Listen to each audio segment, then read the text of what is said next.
Midlands. Well, this Sunday is World Remembrance Day for road traffic victims, and to mark the day, a range of events are happening across the country. Last year was a record low in terms of the number of people killed on our roads, but already this year we have had 165 deaths, 20 more than for the same period in 2012. Dr. Jerry Lane, he's a consultant in emergency medicine. You may know him from the RSA ads. Well, he spoke about dealing with road traffic collisions from the frontline perspective at a conference earlier this year. Dr. Lane outlined the incidents he faces in very graphic detail. A word of warning, you may find the following clip disturbing.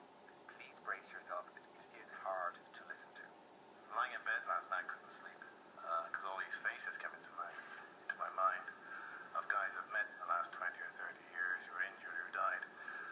And I said, well, what will I tell them about? Will I tell them about the jigsaw man? The man who came in 5 body bags? Will I tell them about the lady who had no legs? Because her legs came in a second ambulance. And I thought I'd tell you about the sugar cube kid. Imagine you have some sugar lumps in your hand. Try it at coffee and just roll the sugar lumps between your fingers, just like that. And that's exactly what the skull and bones of small children feel like when they've been chucked out the window of a vehicle. The reason why I'm here isn't because of the 1 or the 2 or the 10 or the 20 or the 100 people who have died in our roads recently.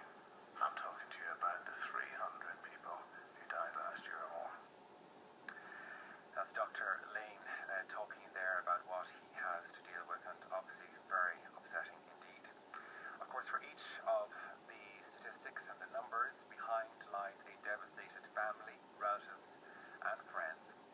As I mentioned, Sunday is World Remembrance Day for road traffic victims. On the line is Donna Price. Donna is from Mullingar and she's founder of the Irish Road Victims Association. Donna, a very good morning to you. Good morning, Dom. Tell me, you lost your son, Darren, I gather, in 2006, and now you're obviously involved in this association. Getting that news must have been very devastating for you. Hard to understand how you could have coped. All I can say is the bottom just falls out of your world, your happy life, or your life as you once knew it, no longer exists. It's a life-shattering experience and something that you wouldn't wish on anybody. And just listening to Dr. Lane there, it's horrific. I mean, you do have flashbacks. You do think of what it was like at the scene where your loved one lost their lives. But it's something, I suppose, that has to be done to get it home to people, that these are real people that are losing their lives. There are real families behind these figures. It's somebody's son, daughter, sister, brother, husband, wife, mother or father. And these are families that are left shattered forever. They're the ones left behind to pick up the pieces. We had been doing so well in relation to the fatality figures in particular. Last year was a record low. Still, of course, over 160 families who were affected last year in total, but substantially reduced on previous years. But you must be alarmed that the figures are going back up again. It's horrific to see them escalating again. And we have to ask ourselves why. Are people becoming more complacent? Are we continuing to take chances or starting to take chances again that maybe we didn't for a while?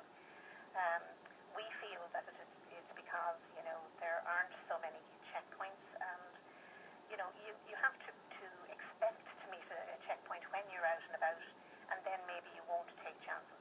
But until you can expect to receive a penalty, and it's more likely than not that you will receive a penalty, for instance, if you're on your mobile phone or you're drink driving, then people are going to continue to take chances. And we can't allow that to happen, because 20 deaths more this year than last year, that's 20 more families devastated that could have been avoided. In fact, the 165 could have been avoided, because these are preventable deaths. And is Garda enforcement, is that the key issue for you? That's where it stands? Well, I think, we can have legislation all we like, but it really does boil down to enforcement and getting dangerous drivers off the road. Otherwise, they'll continue to take chances and to put ordinary road amount of disability and injury caused too, and it's important to recognise that as well. Absolutely. For every road death, it's estimated that there are 4 or 5 serious injuries. And they're life-altering injuries, where, families are left to care for a loved one for the rest of their lives. People, no longer able to fend for themselves or care for themselves. So we must also remember those that are injured. So this weekend we have this Remembrance Day. What is happening in your area? Well, the World Day of Remembrance is actually a worldwide event, and it takes place on the 3rd Sunday in November every year. So on Sunday there are events all around the country, but our one is in Westmeath here in Belvedere House and Gardens in Mullingar, where we have a remembrance garden to road traffic victims.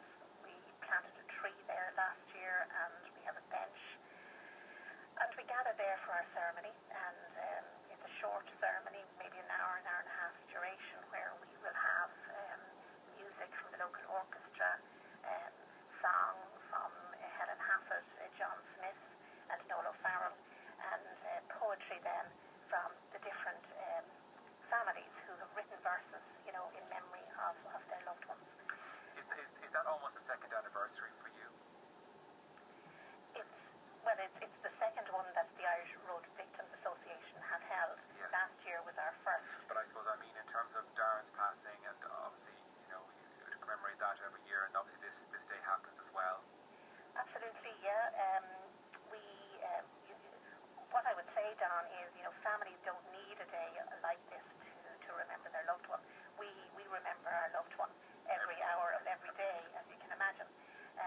But what this day gives us an opportunity to do is for everybody to get together to show their support for the bereaved families who have been left behind to pick up the pieces, for those who've been left behind to care for the injured and for the injured themselves, and also to recognise the great work of the emergency services, the Gardaí, the firemen, and the ambulance men, who, often at great risk to themselves, attend at these scenes and deal with the horrific aftermath. So they don't often get the recognition that they deserve for that work. So we do recognise their work at the service. We also have a balloon launch and a Chinese lantern launch, which we do in memory of all of those who've lost their lives, and we invite families to launch a balloon or a lantern in memory of their loved one. Not only in memory of their loved one, but also as a sign of hope for the future safety on our roads of all of our families. All right, well, thank you very much indeed, Donna, for joining us and for your ongoing campaigning in relation to the Irish Road Victims Association and trying to bring down those figures of fatalities on our roads. We appreciate you joining us this morning. Can I just say, yes, Don, that the ceremony is at 2:30 in Belvedere, and entry is free and everybody is welcome. But we do invite families to take along a framed photograph of their loved one, which we will place on the table of remembrance. All right, thank you, Donna. Thanks, Don. Thank you. That's Donna Price from Mullingar, founder of the Irish Road Victims Association, talking